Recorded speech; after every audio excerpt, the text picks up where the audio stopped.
Buenas noches, amados hermanos, que el Señor los bendiga. Es un placer estar acá de nuevo en el Discipulado de Evangelismo, acá en la Iglesia Luz de las Naciones.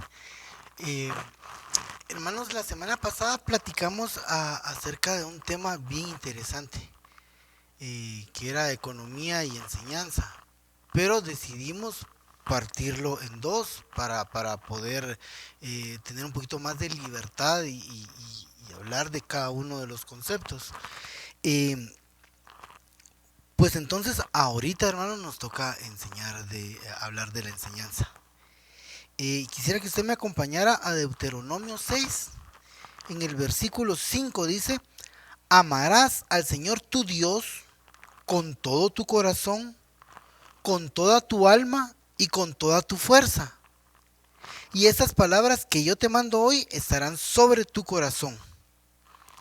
Y mire, esa es la parte que nos interesa más, porque dice: y diligentemente las enseñarás a tus hijos, y hablarás de ellas cuando te sientes en tu casa y cuando andes por el camino, cuando te acuestes y cuando te levantas. Entonces, mire, hermano, qué bonito, porque diligentemente tenemos que enseñar esas palabras a nuestros hijos. Entonces, la enseñanza es un tema familiar. Es un tema que empieza de los padres a los hijos. Son los padres los que tienen que dar los primeros pasos de enseñanza a los hijos. Y los primeros y los últimos. Eh, entonces, miremos en Proverbios 1.8. Dice, oye, hijo mío, la instrucción de tu padre. Entonces el padre instruye. Y no abandones la enseñanza de tu madre. Entonces, la hermana enseña, la esposa enseña.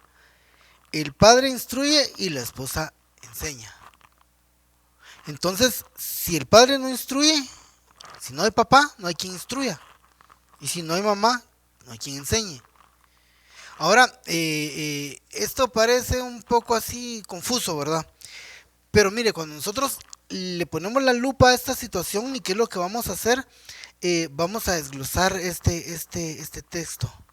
Y cuando habla de instrucción, la instrucción del padre, pero la palabra instrucción eh, está en el hebreo Musar del 41-48 de la Strong Concordance. Ahí lo podemos encontrar.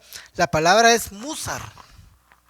Y esa palabra quiere decir corrección, consejo, enseñanza, castigo, reprensión, advertencia, instrucción, restricción.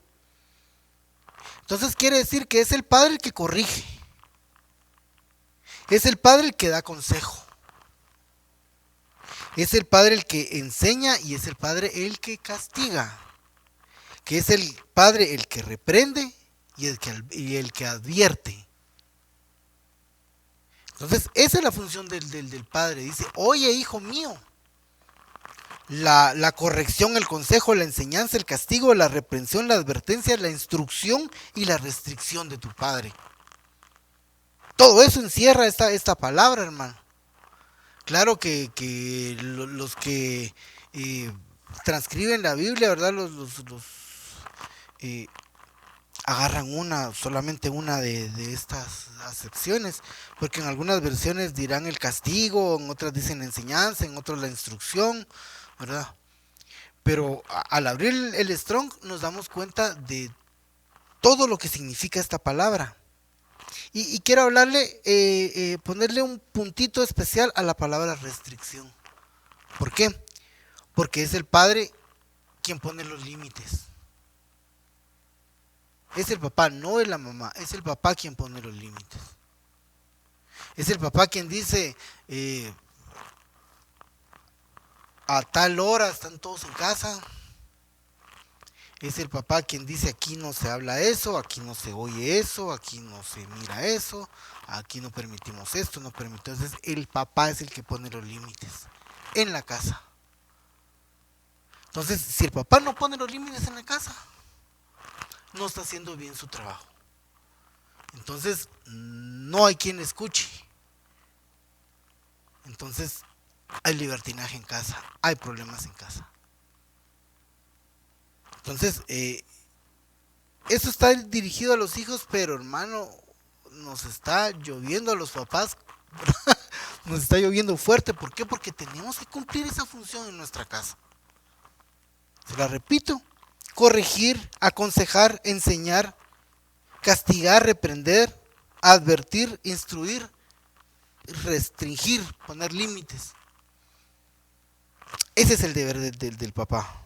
Entonces, el papá aconseja al hijo cómo caminar en la calle, cómo andar, cómo cuando sale a trabajar, cómo hacerle, etcétera, etcétera. Le enseña a vivir al hijo con todo esto, ¿verdad, hermanos?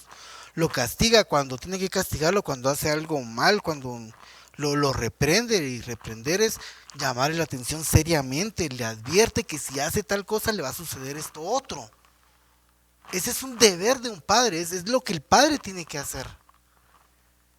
Tiene que instruir, tiene que decir: tal cosa se hace de esta forma, esto se hace de esta otra forma. Claro, ahí hay un orden y ahí tendríamos, hermanos, sí, una cantidad de tiempo para hablar y para explicar bien esto, pero lo que quiero dar a entender es que esa es la función de un padre. Y luego viene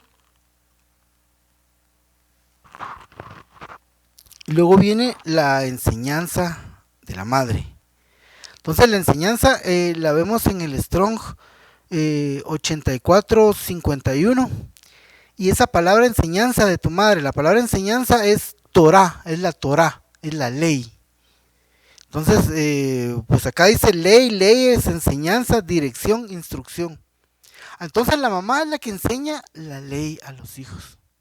La mamá es la que enseña a los hijos a no robar, a no mentir, a amar a su prójimo, que enseña la ley de Dios a sus hijos.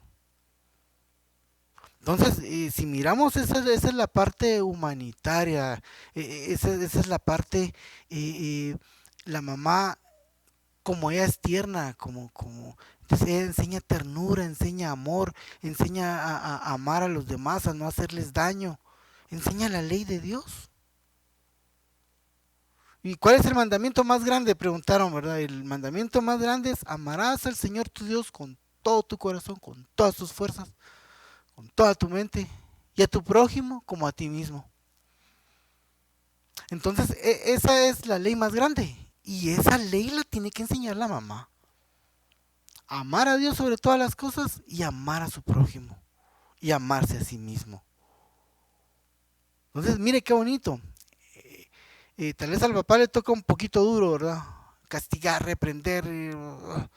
Pero la mamá todo lo hace con amor. Entonces, hermanos, ¿qué pasa cuando no está papá? Solo está mamá y un exceso de amor. Y no hay límites. Y no hay quien reprenda. Y no hay quien haga todas las funciones que hace un padre. Aunque la mamá trate de hacerlo, la naturaleza de la mujer es diferente. Por eso el hombre castiga, porque el hombre es un poco más fuerte.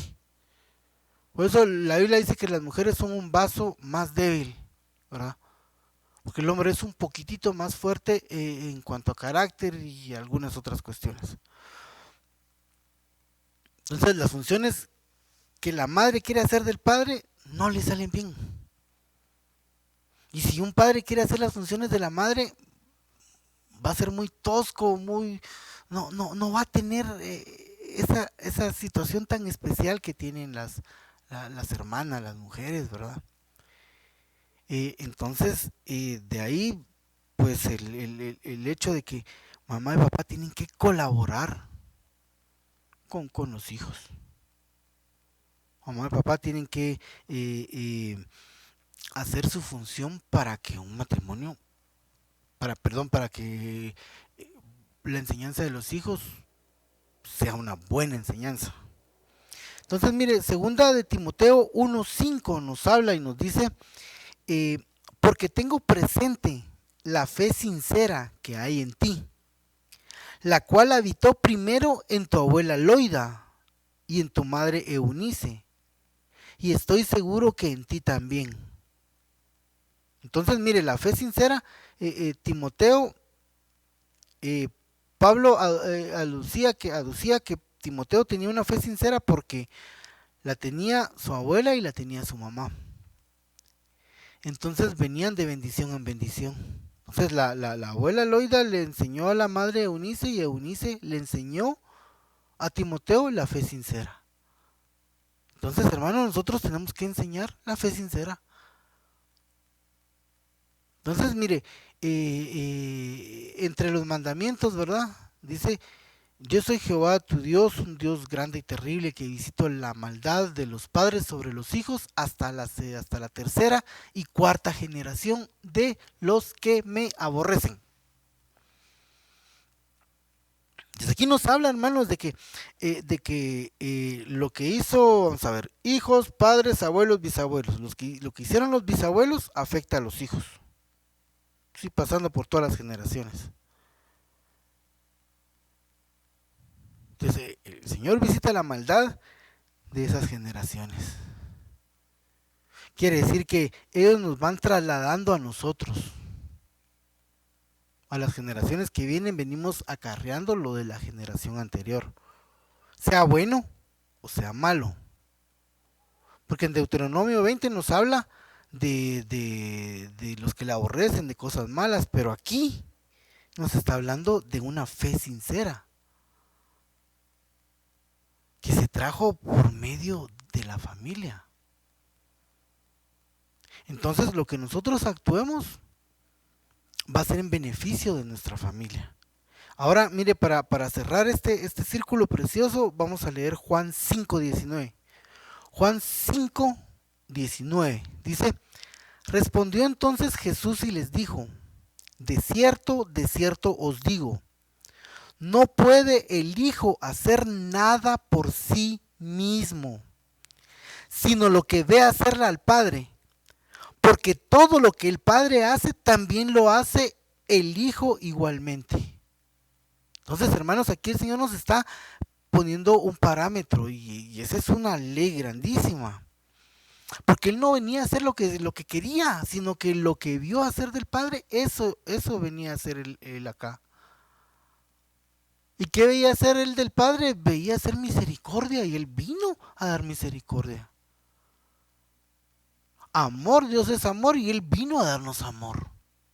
Vino a enseñarnos. Etcétera, etcétera, hermano. Pero el punto que le quiero decir yo es que lo que el Hijo ve hacer al Padre es lo que el Hijo hace. Entonces, mire, hermano, cuando nosotros crecemos, nos vamos de casa y se nos viene una situación difícil, un problema. ¿Cómo lo resolvemos? ¿Qué tenemos en nuestras aljabas? ¿Qué tenemos en nuestro equipaje? ¿Qué hemos acumulado? Lo que vimos en nuestra casa primera, en nuestra casa paterna, lo que vimos en nuestro primer hogar. ¿Cómo se solucionaban los problemas en el primer hogar? Con pistola, machete, piedra, palo, tierra. O con rodillas. O había un problema y se juntaban todos y analizaban y se compartía y se tomaban en cuenta todos. O cómo se solucionaban los problemas. Los hijos veían que los papás se arrodillaban y le pedían a Dios y después miraban cómo se solucionaban las cosas. O sea, a la hora de un tunazo, ¿qué tenemos? Lo que vimos en nuestra casa paterna. Y a veces con querer y sin querer, o sin querer queriendo, pero resultamos haciendo las cosas como lo hacíamos en casa. ¿Por qué? Porque lo que vemos hacer al padre, eso hacen los hijos. Lo que nuestro padre hacía, eso hacíamos los hijos. Ese es el principio. Claro, ¿verdad, hermano? Usted se deja guiar por su verdadero padre, por el Señor y las cosas van a cambiar. Pero, hermanos, nosotros tenemos que cambiar casi que no solo por nosotros, sino que por nuestras generaciones. Porque cuando dice la tercera y cuarta generación de los que me aborrecen, después dice pero bendice al que le ama hasta 1000 generaciones. 1000 generaciones, 1000 generaciones. 4 contra 1000, hermanos. Así es la bondad del Señor.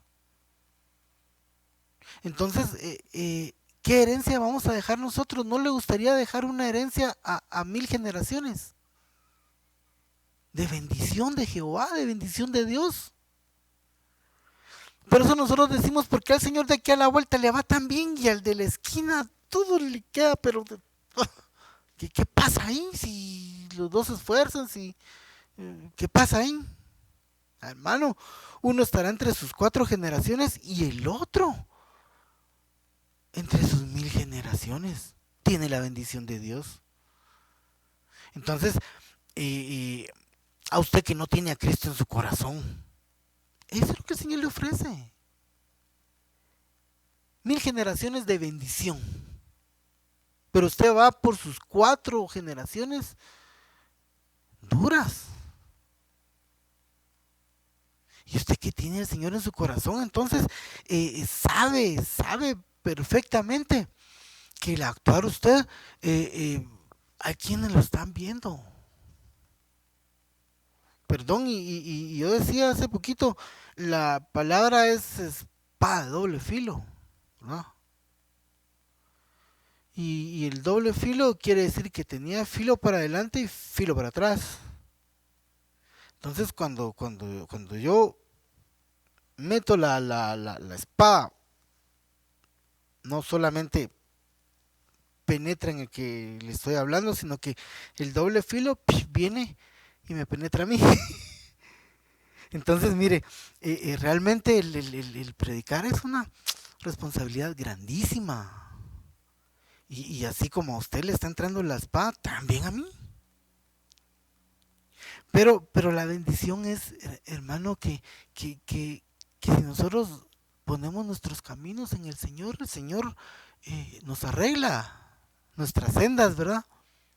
Él hace sendas donde no hay, Él arregla nuestros caminos.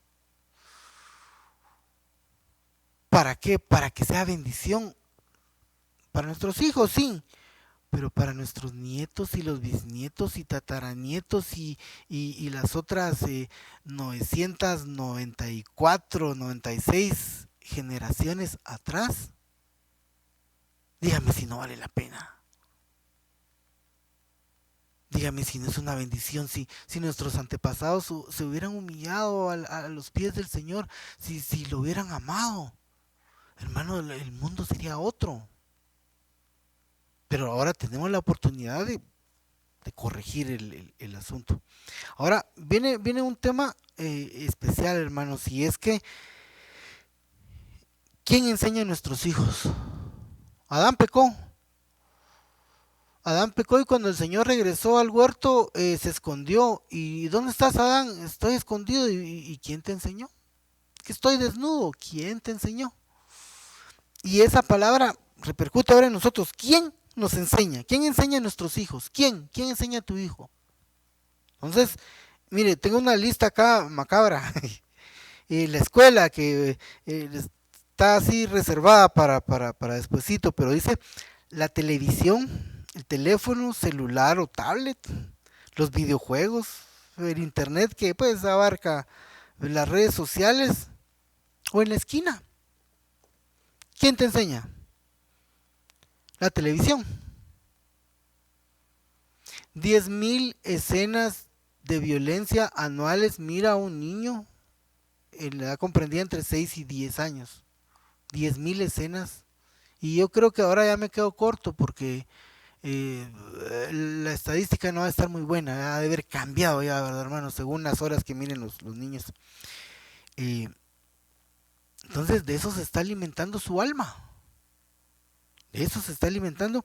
Y fíjese que hay una cuestión ahí por el mismo paquete, ¿verdad, hermanos? Hay una situación ahí. Cuando usted mira video, resulta que antes, por ejemplo, las caricaturas, para un segundo en una caricatura, tenían que hacer 20 dibujos. 20 dibujos para que se viera natural, que el muñeco que, no sé, hiciera algún levantar la mano, un segundo, eran 20. Ahora se habla, hermanos, no sé, el HD, unos 35, unos 30, 35. Se habla de high fidelity hasta de 100 cuadros por segundo. ¿Y eso qué tiene que ver con la enseñanza, hermano? Mucho. ¿Sabe por qué? Porque mire, pues, usted imagínese aquí todos los cuadritos del segundo, aquí. Hay 30, aquí hay 30 cuadritos, mire, pues. Entonces, su consciente mira todos los cuadros, la secuencia y todo. Pero su subconsciente se queda analizando cada cuadro. Entonces, analiza este cuadro y después de analizar este cuadro, analiza su relación con este. Entonces, después de que analiza este cuadro y la relación con este analiza este cuadro. Ya ha analizado la relación con el anterior y ahora va a analizar la relación con el siguiente. Entonces, usted lo vio y se terminó la película, la lica se terminó 1 hora. Pero el cerebro sigue atando esa relación entre un cuadro, analizando cada cuadro y analizando la relación de un cuadro con otro, el que le sigue, el anterior. Entonces el cerebro se queda trabajando de más.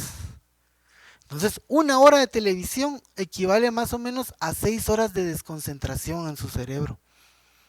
Quiere decir que usted ya no va a tener la misma atención. Ahora imagínese un niño que el domingo, como no quiere hacer deberes, ¿verdad? Que ahora no se va a la escuela. Como no hay que hacer deberes, que mire toda la tarde tele. Pasa el patojo 5 horas viendo televisión. 6 por 5 son 30 horas en las que su cerebro va a estar ocupado ahí analizando lo que vio en la televisión. Claro, no es todo el cerebro, es una parte del cerebro, pero entonces eso le quita la atención al día lunes. Entonces el día lunes la maestra ahí por internet, ¿verdad? O por teléfono, como sea, le está dando instrucciones y el niño, ¿qué? ¿Qué dijo? No tiene toda la atención. No tiene toda la atención, entonces mire el daño físico, ese es daño físico. Ahora hablemos del volvamos a las escenas de violencia. Y encima de todo, no se queda ahí el asunto, pues, sino que vienen las escenas de sexo. Hace años había una serie, Recreo o algo así se llamaba la serie.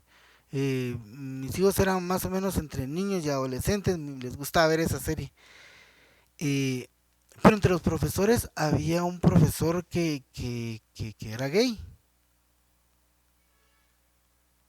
Y siempre lo sacaban de chiste, de burlarse de él y ni coco le ponían, ¿verdad, hermano? Pero mira ahora. Mira ahora cómo han cambiado las situaciones. Y a ver si no me reclaman por esto, ¿verdad? Porque así es el asunto. Así es el asunto, así estamos, ¿verdad? Entonces, ¿qué enseña la televisión? ¿Qué enseñan el internet, el YouTube, el Netflix, toda esa situación a nuestros hijos? Tomando en cuenta algo, hermano. Usted le pone una cancioncita a su hijo y se va usted a hacer lo que tiene que hacer, se le olvida de repente, a ver qué está viendo aquel, ya está viendo otra cosa y no sabe usted lo que pasó. Porque los niños touch, ¿verdad? Todo, ya cambiaron, ya cambiaron, ya cambiaron, ya cambiaron. Y ahí cuánta información les entró a los niños, cuánta información les entró. Inconscientemente. Entonces, como le decía yo, se ofrece, después se aparece tal situación y cómo van a resolver con lo que tienen, con lo que le han enseñado. ¿Verdad? Entonces, es sumamente peligroso, hermanos. Las redes sociales,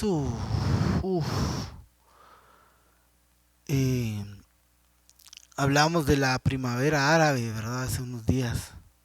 La primavera árabe se manejó por medio de redes sociales. por medio de las redes sociales instaron a la gente a que se levantara en armas en contra de sus gobiernos. Aquí mismo en Guatemala hubo situaciones. Un gobierno se le levantó y el siguiente gobierno lo lograron sacar. ¿Y dónde fue el asunto? En las redes sociales. En las redes sociales se instaron a que fueran al palacio a gritar, a exigir, etcétera. Y entonces todos los grupos que se beneficiaban de eso, dieron bandera para que fueran, ¿verdad, hermanos? Y eso lo movieron las redes sociales. Ahora, ¿quién dijo, yo fui el que insté, yo? Nadie. ¿De dónde salió eso? De saber de dónde. Trate usted de seguir un meme, ¿quién fue el primero que lo puso? Es dificilísimo. A menos que alguien diga, miren el meme que puse y a ver si es cierto, ¿verdad? A ver si es cierto que es de él. Pero es difícil saber quién, ahí es el anonimato más grande, quién empezó ese relajo, quién empezó a decir esto o lo otro. Hermanos, hace 7, 8 años había en las redes sociales, tal vez un poquito menos, no sé, un pleito ahí, si el LTGB o no, que sí, que no, unos a favor, otros en contra, y se pegaban unas grandes alegadas, unos en contra y otros a favor. Mire, ahora se habla del mismo movimiento y todos ya están de acuerdo. Entonces, ¿qué les enseñaron? ¿Quién les enseñó? Eh, en la esquina, ¿verdad, hermanos? Ay, la esquina. ¿Qué aprendí en los muchachos en la esquina? Yo en la esquina aprendí a fumar y aprendí que unos se fuman así y otros así. Es delicado, es duro el asunto. ¿Qué se aprende en la esquina? ¿Qué se ponen a hacer los muchachos en la esquina? Tan chulos ahí están ellos, ¿verdad? Ay, pero pasa una patoja y, hermano, qué duro. La sociedad dice que las mujeres son chismosas y no sé qué. Ay, póngase usted en la esquina en medio de un grupo de patojos y, hermano. Y viene alguien fuera de su casa y se va ahí con ellos. ¿Qué tal? ¿Qué tal? ¿Qué tal? Vez estudió con algunos de ellos, se junta ahí. ¿Qué aprende? ¿Qué aprende? Pero los papás dicen, aquí se va un ratito que salga, ya hizo deberes, ya hizo aquí en la casa, ya que se va a divertir. Ja. Entonces, la enseñanza en manos de quién la dejamos. Dejamos que salgan a la calle cuando quieran. Dejamos que su teléfono, su tablet, su compu, hagan lo que quieran. La televisión no se supone que era un aparato para unir a la familia y que todos se divirtieran. Ah, no, pero papá quiere ver fútbol, la mamá quiere ver la Adriana, ¿verdad? La novela. Entonces compramos 2 teles y mamá tiene una tele y yo... Entonces aquí cada quien mira lo que quiere. Ah, pues el hijo ya no quiere ver ni lo de la mamá ni lo de... Pues comprémosle una tele al hijo. Entonces resulta que lo que supuestamente se fabricó para unir a la familia, cada quien por su lado, ¿verdad? Cada quien por su lado, cada quien con su asunto. Ya unión familiar, no hay. ¿Y qué me dice usted de aquellos días de restaurantes, verdad? Cuando la familia se iban a comer a qué sé yo qué lugar. Y a la hora de sentar, antes de que pidieran y antes de que cualquiera hablaba, todo el mundo, ¿sí? Ah, qué comunicación. Qué comunicación. Yo le decía a una de mis hijas, le decía, mira, si te quito el celular no respiras, ¿verdad? Porque parecía que el celular era todo, que no, pero.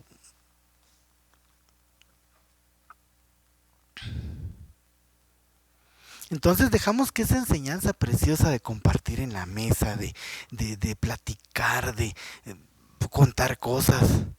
Hermanos, lo más precioso era cuando el tío Salvador llegaba a la casa, era mi tío abuelo, y llegaba a contar historias. Él vivió en Barberena y llegaba a contar historias y nos hacía reír y la imaginación de nosotros, uy, ¿verdad? Y cuando un padre se pone a contarles, y eso nos dice el Señor que lo hagamos con nuestros hijos. Pero mire, ¿qué ha pasado en nuestra sociedad? En nuestra sociedad pasa que nosotros no le contamos a nuestros hijos que en los años 70, 80 habían golpes de Estado y lo que pasó, ¿verdad? Todo el asunto político, lo que pasó con los rojos y con con comunismo y la ultraderecha. No le contamos a nuestros hijos. Entonces, si no le contamos a nuestros hijos, puede venir la misma situación y ellos no van a estar alertas. De hecho, ya vio usted que el comunismo se pintó de otro color y de otra forma, pero está entrando otra vez en Latinoamérica. Bueno, está entrando, ya lo quieren sacar, no sé cómo es el asunto.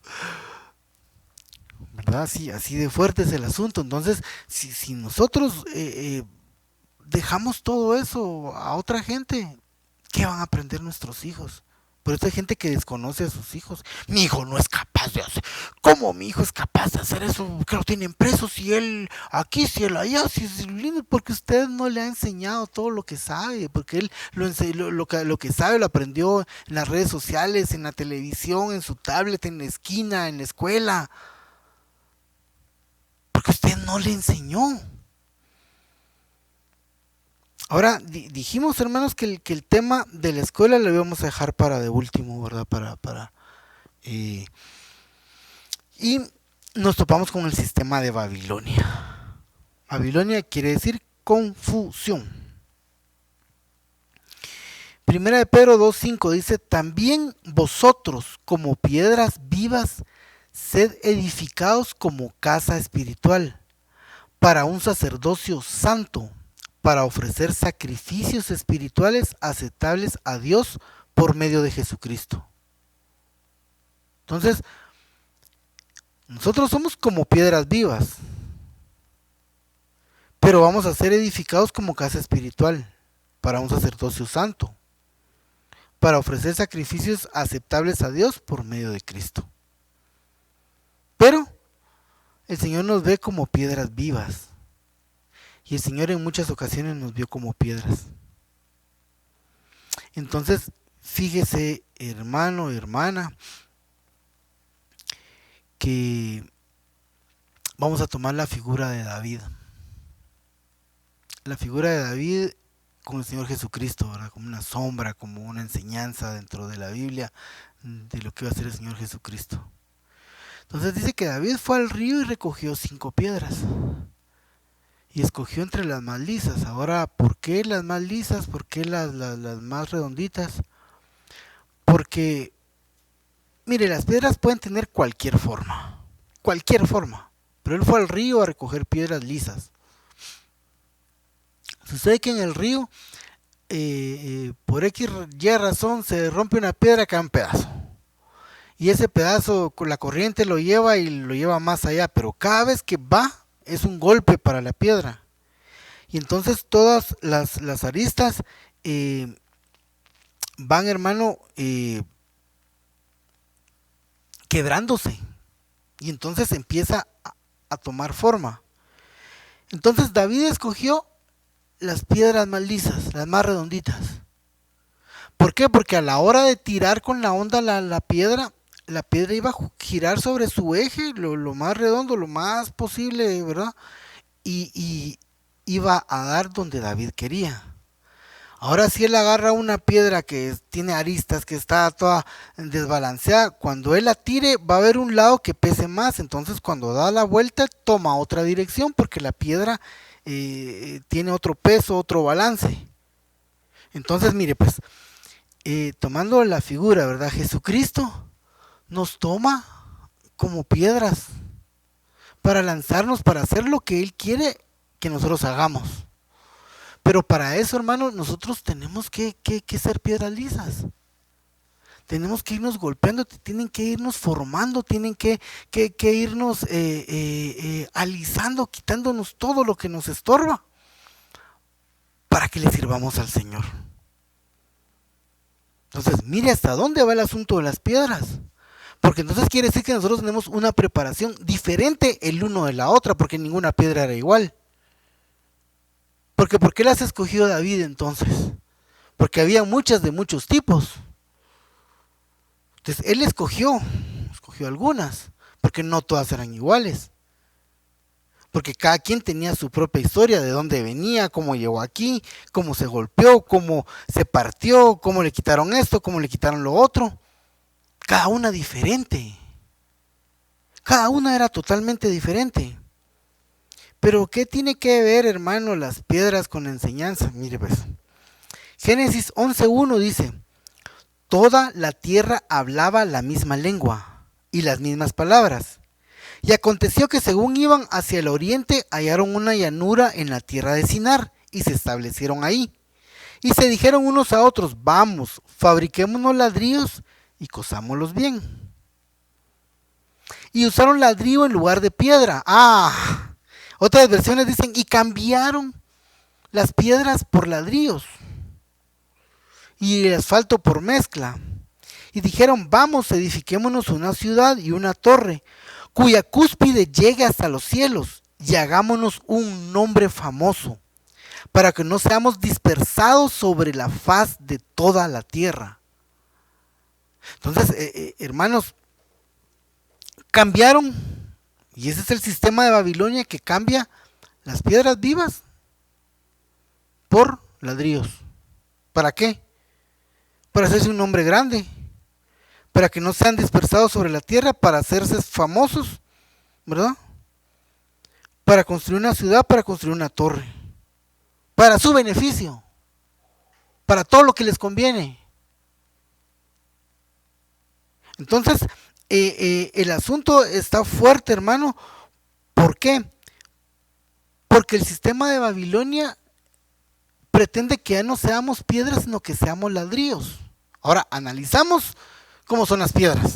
Ahora analicemos cómo son los ladrillos. Mire, aquí dice que los cosían, ¿verdad? Los fabricaban y los cosían bien. O sea que los fabricaban. Las piedras, no. Las piedras venían del río, ¿verdad? Se desprendían de otra o qué sé yo, pero los ladrillos los hacen. Entonces vienen a los ladrillos y los hacen todos iguales. Vienen los ladrillos, los hacen todos cuadrados, del mismo peso, con los mismos agujeros o como sea el estilo de los ladrillos, pero uno no difiere del otro. Las piedras sí. Las piedras nunca una es igual a otra. Pero la piedra que no es una igual a otra, cuando está lista, le sirve a Cristo, pero los ladrillos no. Entonces ellos tratan de convertirnos a nosotros en ladrillos. ¿Para qué? Para que cualquiera pueda servir al propósito que ellos quieren. Entonces, otra vez la pregunta, hermano Marvin, ¿y eso qué tiene que ver con la educación? Pues precisamente que en la escuela, hermanos, nos enseñan lo que a ellos les conviene. Ya va a venir el hermano conspiracionista, él solo.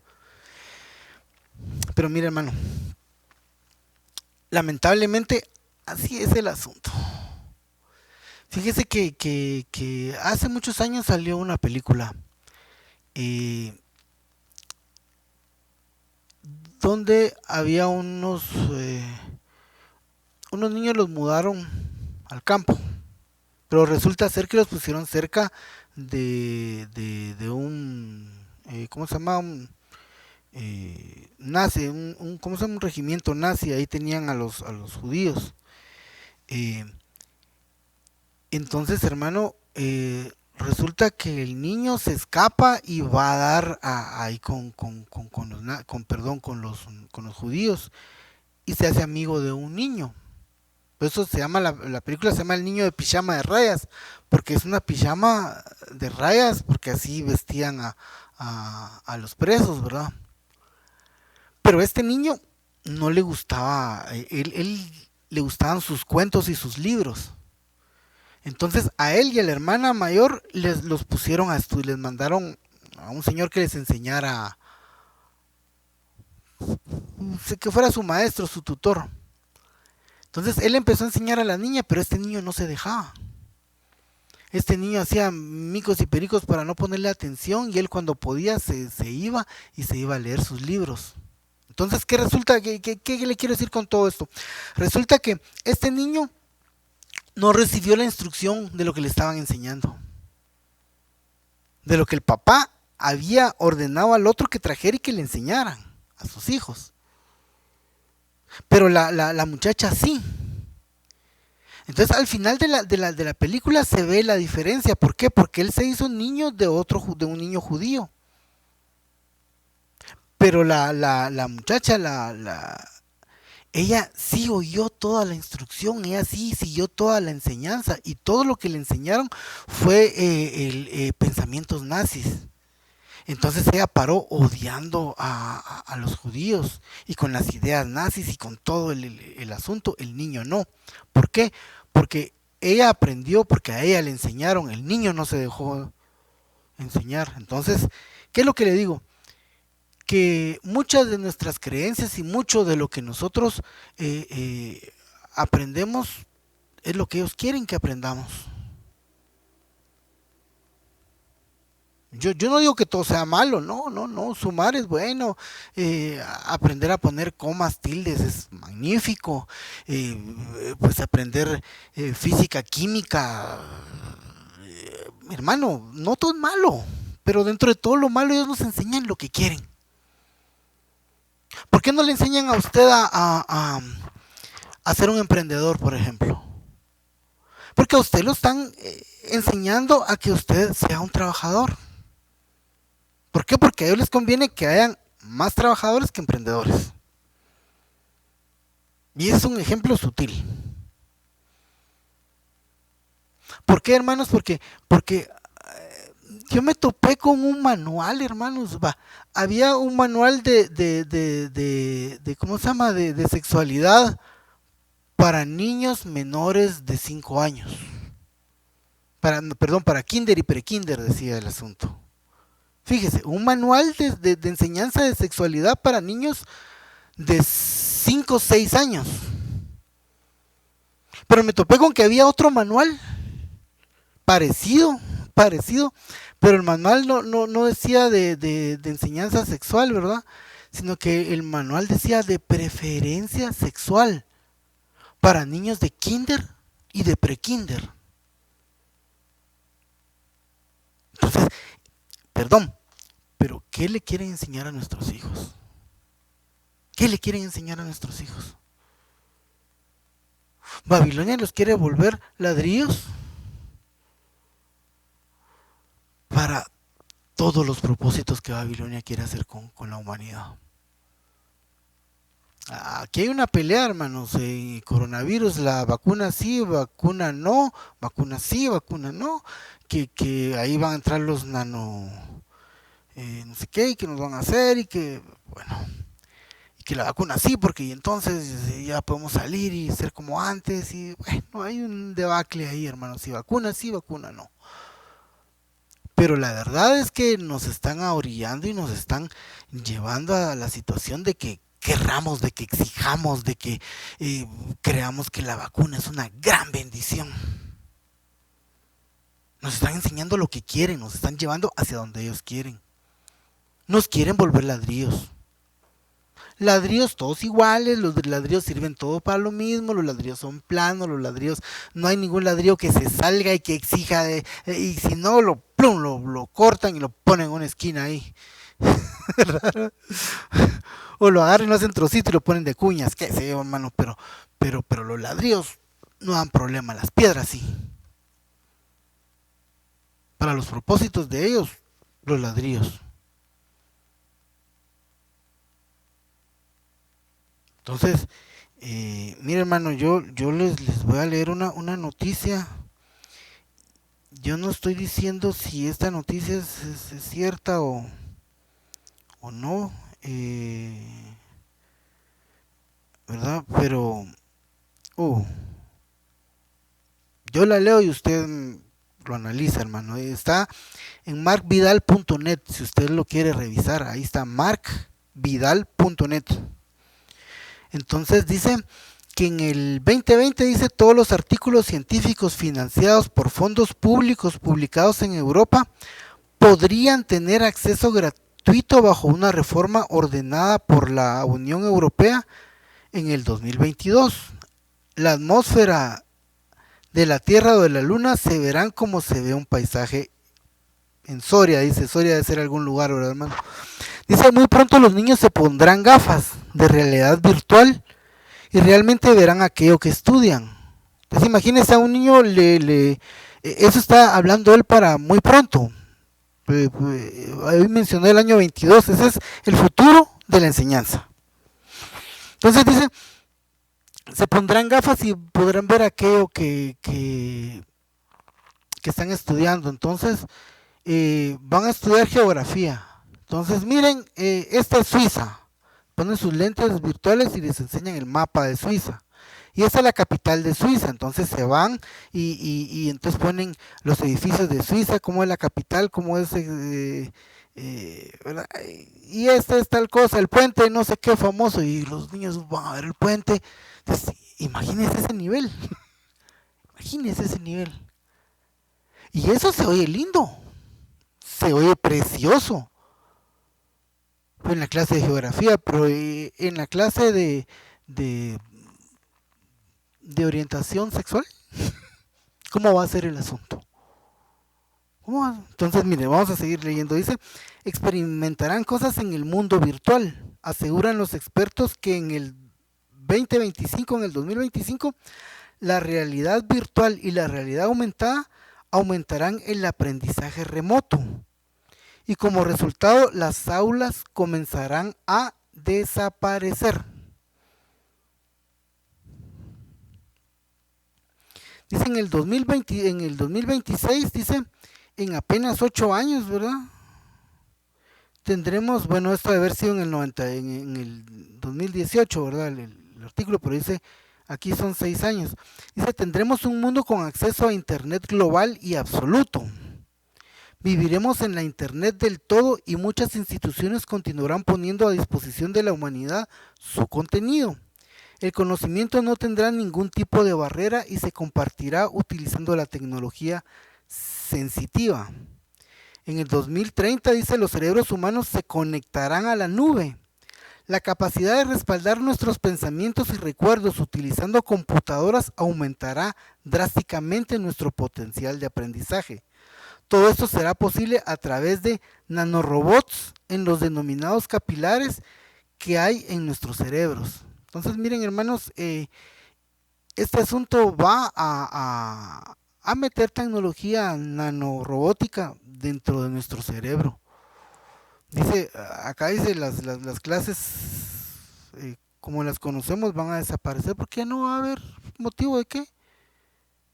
Y nos están entrenando, perdónenme, nos están entrenando para eso. Este año se van a cerrar los pensum de todas las clases. Se van a cerrar los pensum, se van a cumplir con todo lo que había que enseñar y no hubo necesidad de ir a las aulas. Ya ven que se puede. Todo es cuestión de ir cambiando esto, de ir cambiando lo otro. Entonces, hermanos, se va a salir del control lo que les van a enseñar a nuestros hijos. Así lo que dicen esto es que se van a poner unos lentes y ellos van a ver lo que el otro quiere que vea. No va a haber tales de quiero ver qué te están enseñando. Ah, la letra P. Ah, sí, papá, sí. No va a haber tales de eso, sino que ellos poner sus lentes, sus aparatos que van a inventar, qué sé yo qué.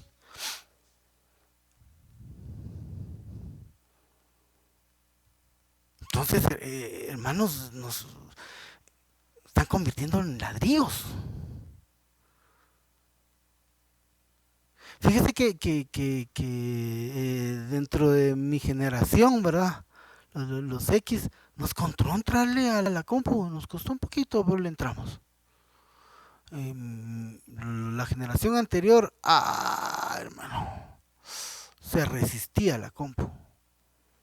Ahora tienen que hacerlo, hermano, porque pues a la tecnología, tienen que hacerlo porque para el bono tuvieron que meter sus códigos y sus datos y contestar y no sé qué, ¿verdad? A la fuerza, ¿verdad? Pero a la medida de lo posible, no, no. La gente grande no quiere las cosas tecnológicas, ¿verdad? No les gusta firmar en una tablet así con el dedo, hacer una firma en una... No quieren eso, no están acostumbrados a eso. Nuestros niños ya nacieron con eso. Mire usted a cualquier bebé de año y medio, mire, se agarra el celular, ¿ve? Para acá y para acá. Y saben que es la generación touch, la generación T les decían. Y yo pensé que era generación tecnología, no es generación touch, ¿verdad?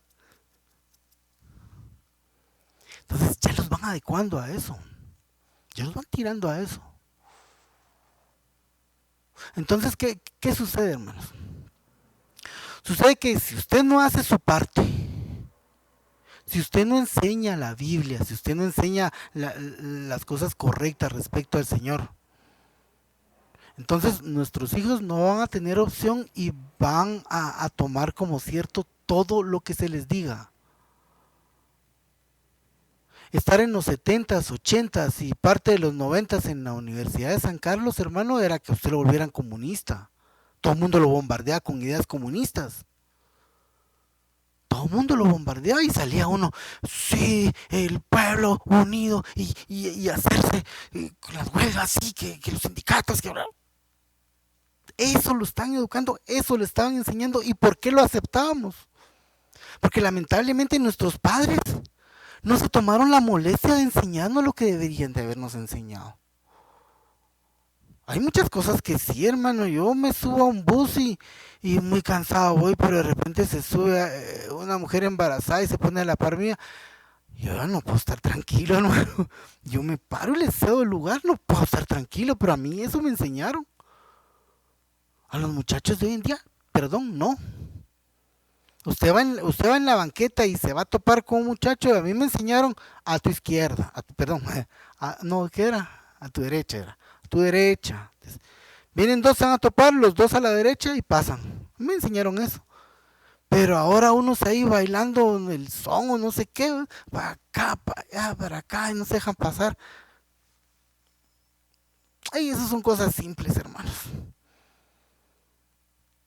Ahora hablemos de hacia dónde va la enseñanza. ¿Hacia dónde va? ¿Qué nos quieren tildar? ¿Qué nos quieren? Porque hermanos, ya lograron, perdónenme, pero ya lograron que la sociedad aceptara por lo menos en su corazón el aborto. Ya lograron que la sociedad aceptara la preferencia sexual. Ahorita están peleando porque los adultos puedan tener relaciones con los niños. Esa es la pelea, esa es la pugna ahorita. Ya lo lograron. ¿Por qué? Porque eso nos han venido enseñando, hermanos. Porque la Organización Mundial que tenía avalado cuáles eran los problemas psicológicos, los problemas psiquiátricos, los problemas de la psiquis, de la mente,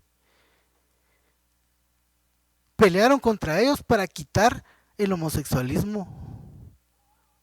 Entonces usted ve en los diccionarios de los 70s y cuando usted pasa las páginas y homosexualismo dice aberración sexual, aberración, que es una aberración sexual. Pero lo lograron quitar como una enfermedad. Unos decía aberración, unos enfermedad sexual, bueno, pero lo lograron quitar. Entonces a partir de entonces le fueron cambiando el asunto. Lo pasaron de aberración a enfermedad, así fue el asunto. De aberración sexual a enfermedad sexual a preferencia sexual. Ahora mire su diccionario. Dice preferencia sexual. Entonces nos cambiaron la mente, nos enseñaron lo que quisieron y lo aceptamos. Ahora, yo no vengo que usted agarre las armas y se vaya contra todos los que nos enseñaron quiénes fueron, porque no sabemos quiénes son, como no sabemos quiénes manejan las redes sociales y todo el asunto. Sino que el asunto es que nosotros nos volteemos a Dios,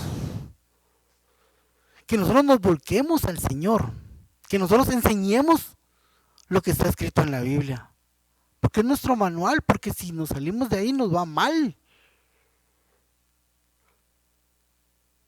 Hermano, para mí en el trabajo, pues ahí dice que trabaje para Dios, no para el hombre, porque Dios es un buen patrón y el hombre no. Si usted trabaja para el hombre, hermanos, casos de casos, y no estoy diciendo nombres, y por eso yo me animo más o menos a decirlo, pero yo ministré un tiempo en la iglesia donde estaba, ministré un tiempo a varones y miraba muchos casos, hermano. Que sí, que yo estoy en el trabajo pero que el jefe es mi cuate, pero mi jefe le dan los mejores trabajos a otro y yo que aquí, yo que a mí me exige más y que... A uno de ellos les dije yo, trabaje para Dios, no para su cuate, ni para esa empresa, trabaje para Dios, que el trabajo sea para Dios y dedíqueselo a Dios y trabaje bien, porque es para Él, no para su jefe, no para el dueño de la empresa. Ese hermano a los 3 meses llegó agradecido, hermano, me dice, increíble, pero yo empecé a dedicarle mi trabajo a Dios y a tratar de hacerlo lo mejor posible porque era para él. Yo le decía, papito, es para ti y yo te lo dedico y yo lo hago y yo me quedo más tiempo, pero terminarlo bien, yo investigo, yo esto, yo lo otro, trabajo para Dios. Y me dice, increíble, hermano, increíble, me dice, pero empezaron a darme los mejores trabajos. Empecé, ahora gano más, ahora esto, ahora lo otro, y yo... La Biblia es nuestro manual de vida y entonces nosotros como padres, eso es lo que debemos enseñarle a nuestros hijos. Que ellos tengan aquí lo que todo el mundo les dice y tienen que contestar que va a estar bueno para ganar el grado y para pasar, tener el título, qué sé yo, pero que tengan su base realmente en la palabra de Dios, no en lo que enseña el hombre, no en lo que el hombre trata de meternos, sino que tengan toda su base en la palabra de Dios. Entonces, hermanos, yo hasta acá dejo el asunto, hermanos. Y por cuestiones del tiempo, ¿verdad? Pero realmente fue una bendición, hermanos, y yo quiero decirles que si nosotros necesitamos aprender de la Biblia, nuestros hijos más. Y nosotros debemos de meternos de cabeza para estudiar la Biblia, para estudiar nuestro manual, para saber cómo salir de nuestras situaciones, para enseñarles a ellos. ¿Y para qué? Para que sean benditas nuestras generaciones. Yo no sé si esta sea la última generación antes de que seamos arrebatados o el Señor tardará un poquito más, no lo sé. Pero lo que sí es que lo que el Señor le está ofreciendo es que 1000 generaciones suyas van a ser bendecidas. ¿Y todo por qué? Porque usted les va a enseñar. Entonces, ya vio por dónde anda la enseñanza del mundo.